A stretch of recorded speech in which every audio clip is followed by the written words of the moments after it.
మీరు ముందు ఇట్నుంచి తిప్పి చుట్టేస్తే కట్టు, ఇట్నుంచి తిప్పి చుట్టేసినా కట్టే.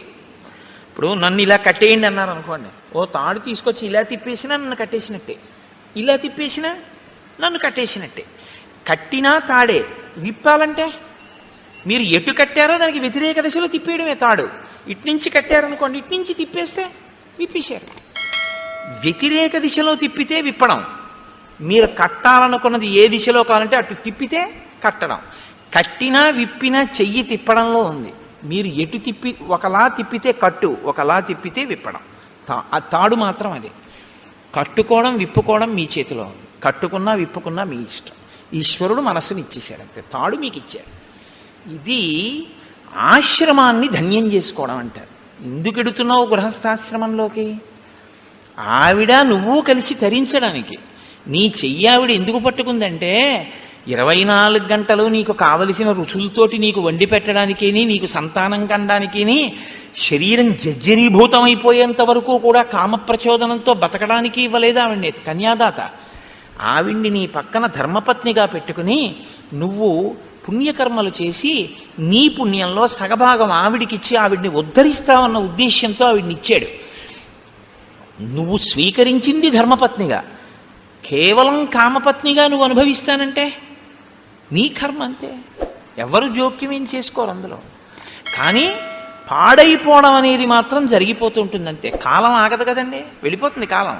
ఆ కాలంలో నువ్వు ఏం పట్టుకున్నావో, కామం ఒక్కటే పట్టుకున్నావు, ఏది వదిలిపెట్టేశావో, ధర్మముతో అర్థాన్ని, ధర్మానికి కామాన్ని ముడేయడం మర్చిపోయావు. కామము ధర్మబద్ధమే కావచ్చు, భార్యతోనే ఉన్నావు, కానీ కాలమంతా దానికే ఉపయోగించావు. ఇప్పుడు మరి మిగిలినవి ఏమైపోయాయి? పురుషార్థాలు. మరి ధర్మం ఏది, అర్థం ఏది? అప్పుడు ఇంకా మరి ఒక పురుషార్థంతోనే పట్టు కూర్చుంటే జీవితం ఏది? మితిమీరిన వ్యామోహమైంది తప్ప అది పురుషార్థ సమన్వయం ఎలా అయింది? పాడవుతున్నట్ట, సన్మార్గంలో ఉన్నట్ట. అందుకనన్నారు మహర్షి, సత్పురుషుల మార్గమును విడిచిపెట్టాడు అన్నారు.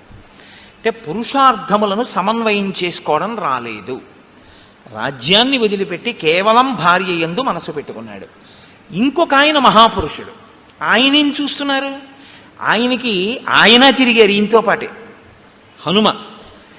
ఆయన అప్పుడు ఆయనకి ఒకటే, ఇప్పుడు ఆయనకి ఒకటే. ఇప్పుడు ఆయన ఏం ఆలోచిస్తున్నారు? మహానుభావుడు రామచంద్రమూర్తికి మాట ఇచ్చాడే, ఆయన అలా అరణ్యంలో కూర్చుని ఉన్నారే, మన గుహలో కూర్చున్నారే. మరి శరత్కాలం వచ్చేసింది, ఈయనేమో చెయ్యవలసిన ప్రణాళికారచన చెయ్యట్లేదు. ఇంతకీ ఎక్కడ బయలుదేరాను? పిడుగు ధ్వని వెలుతురు, ముందు ప్రణాళికారచన అన్నది ఒకటి ఉండాలి కదా. ఆయన కోపడ్డాక నువ్వు వానరాల్ని పిలవడం వేరు. నువ్వు ముందు ప్రణాళిక ఏది నీకు? రేపు రాముడు వచ్చి అడిగితే ఏం చెప్తావు? కనీసం అయ్యా నేను కబురు చేశానండి అని చెప్పడానికి నీకు ఒకటి ఉండాలిగా. చేసిన పని అసత్యం చెప్పలేవుగా రాముడితో. ఇప్పుడు ప్రభువుని రక్షించడం అంటే అది మంత్రి అంటే. కనీసంలో కనీసం ఈయనకి గుర్తు చేసి ఆ సైన్యాధిపతిని పిలిచి, ఒరే సైన్యాలన్నీ సిద్ధం చేయండిరా, మనం ఎప్పుడప్పుడు వెడదామంటే, ఒకవేళ రాముడికి కోపం వచ్చినా అయ్యా నేను కబురు చేశానండి అని చెప్పడానికైనా ఉంటుంది. బతుకుతాడు రాజు. రాజుని రక్షించాలి సచివుడు. కాబట్టి మహానుభావుడయ్యాడు హనుమ. అందుకే ఆయన ఎక్కడుంటే అక్కడ బ్రతుకుతారు మనుషులు. ఆయన ఎక్కడుంటే అక్కడ బ్రతుకుతారు. కాబట్టే ఇప్పుడు ఆయన సాచివ్యం చేశారు. కాబట్టి ఆయన ఆలోచించారు. ఆలోచించి సుగ్రీవుడి దగ్గరికి వెళ్ళి ఆయన ఒక మాట చెప్తున్నారు. తదిదం మిత్ర కార్యం నహ కాలాతీతం అరిందమ తదిదం క్రియతాం రాఘవస్వైత వైదేహ్యా పరిమార్గణం తదిదం వీర కార్యంతే కాలాతీతమరిందమ. నీవు మిత్రకార్యమును చెయ్యవలసినటువంటి అవసరం ఉంది. నీకు మిత్రులు ఉపకారం చేశారు, తిరిగి నువ్వు ప్రత్యుపకారం చెయ్యాలి. ప్రత్యుపకారం చెయ్యడం అనేటటువంటిది నీ మనసులో అవకాశం సావకాశం అని అనిపించినప్పుడు చేయడం కాదు. ఏ కాలంలో చెయ్యాలో ఆ కాలంలో చెయ్యాలి. ఏ కాలంలో చెయ్యాలని రాముడు చెప్పాడు? వర్షాకాలం అయిపోయాకని చెప్పాడు. వర్షాకాలం అయిపోయింది, నువ్వు మొదలు పెట్టాలి. ఇప్పుడు రాముడి వైపు నుంచి కాదు మొదలవ్వలసింది. రాముడు నీకు ఇచ్చిన సమయం అయిపోయింది. ఇప్పుడు ప్రత్యుపకారం నీ వైపు నుంచి మొదలవ్వాలి. నువ్వు దాన్ని విస్మరించావు. కాబట్టి ఇప్పుడు ఎప్పుడైతే నువ్వు విస్మరించావో నువ్వు కృతాపరాధుడవయ్యావు, నువ్వు అపరాధం చేసిన వాడివయ్యావు. ఆయన ఇంకా చాలా గొప్ప ధర్మంలో ఉన్నాడు. ఏమిటి ఆయన పట్టుకున్న గొప్ప ధర్మం? నచ కాలం అతీతంతే నివేదయతి కాలవిత్ పరమాణోపి సన్ ప్రాజ్ఞ తవ రాజన్ వశానుగ.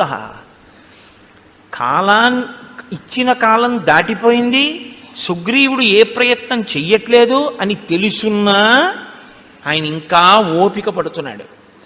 పోన్లే చూద్దాం చూద్దాం చూద్దాం అని ఆలోచిస్తున్నాడు. నీ అంత నువ్వు ముందుకొస్తే తనొక కఠినమైన మాట అన్నానన్న బాధ తనకు మిగలకూడదని నువ్వు ఇది గుర్తించట్లేదు. గుర్తించకుండా కాలమును దుర్వినియోగం చేస్తున్నావు. ఒకసారి దుర్వినియోగం కాని అయిందో ఆ తర్వాత నువ్వు మనసులో ఉపకారం చేద్దామని అనుకున్నా సరే కాలమునందు చెయ్యవలసినది చెయ్యలేదు కనుక నువ్వేం చేయవలసి ఉంటుందో తెలుసా? తల ఉంచుకుని నిలబడి క్షమార్పణ చెప్పి ఆ పని చేయవలసి ఉంటుంది. ఇప్పుడు ఆ పని చేసినా చెయ్యవలసిన వేళకి చేసినవాడన్న ఖ్యాతి ఉండదు, మరిచిపోయి గుర్తు చేస్తే చేసినవాడన్న పేరు వస్తుంది. చెయ్యలేదా చేశావు, ఉపయోగం ఉందా? లేదు. మీకండి రామాయణంలో టైం మేనేజ్మెంట్ అని ఇవ్వాలంటున్నారు. ఈ టైం మేనేజ్మెంట్ అన్న దాని కోణంలో రామాయణాన్ని మాట్లాడితే శ్రీరామాయణము టైం మేనేజ్మెంట్ అంటే కాలమును చక్కగా దక్షతతో వినియోగించుకొనుట అని నిజంగా మేనేజ్మెంట్ సైన్సెస్ చదువుకునేటటువంటి స్టూడెంట్స్కి శ్రీరామాయణంలోంచి కానీ అన్వయం చేస్తే నేను మీకు నిజం చెప్తున్నాను, ఎక్కడా దొరకనంత గొప్ప విషయాలన్నీ శ్రీరామాయణంలో ఉన్నాయి. ఎంత గొప్పగా మాట్లాడతాడో, ఎన్ని చోట్ల వస్తుందో. చెయ్యవలసిన సమయమునందు చెయ్యవలసిన పని. సుందరకాండలో కూడా అత్యద్భుతంగా ప్రస్తావన చేస్తారు దీని గురించి. కాబట్టి అందుకే నేను మీతో మనవి చేసింది, శ్రీరామాయణం అనేక కోణములలో మనకి నేర్పుతుంది. వ్యామోహాలకి లొంగిపోకుండా చెయ్యవలసిన సమయానికి చెయ్యవలసిన పనికి టక్కన లేచిపోగలిగిన శక్తి ఎక్కడి నుంచి వస్తుందంటే రామాయణంలోంచే వస్తుంది.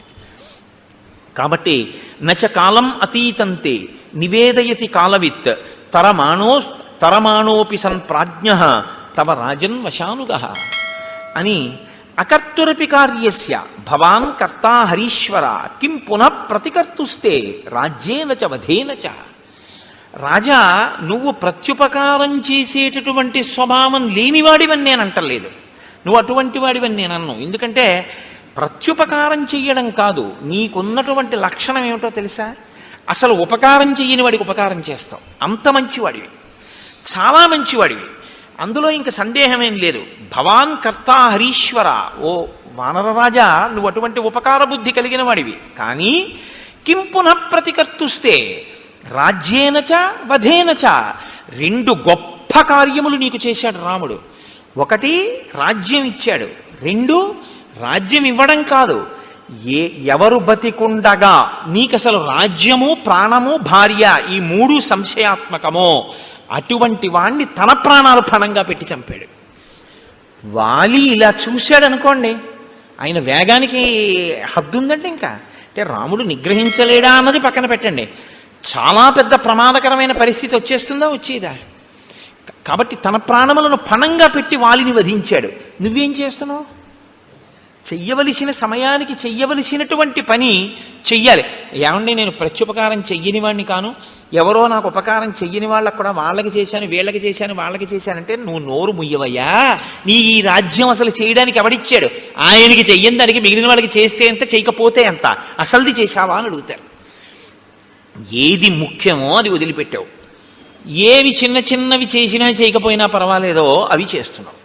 ఏమిటి ఉపయోగం? కొన్ని వేళ పట్టున చేయవలసి ఉంటాయి, కొన్ని వేళ తప్పి చేసినా వచ్చే ప్రమాదం ఏమి ఉండదు. అవి వేళ పట్టున చేయవలసినవి వేళ పట్టున చేసేయాలి మీరు. దానికి మీరు ఇంకా ఎంత ఖచ్చితంగా ఉండాలంటే అందులో ప్రత్యేకమైనటువంటి క్రమశిక్షణ ఉండాలి. ప్రత్యేకించి బ్రాహ్మీ ముహూర్తంలో అంటే ఉదయం వేళలో ఎంత త్వరగా వీలైతే అంత త్వరగా పూజామందిరంలోకి వెళ్ళిపోవాలి.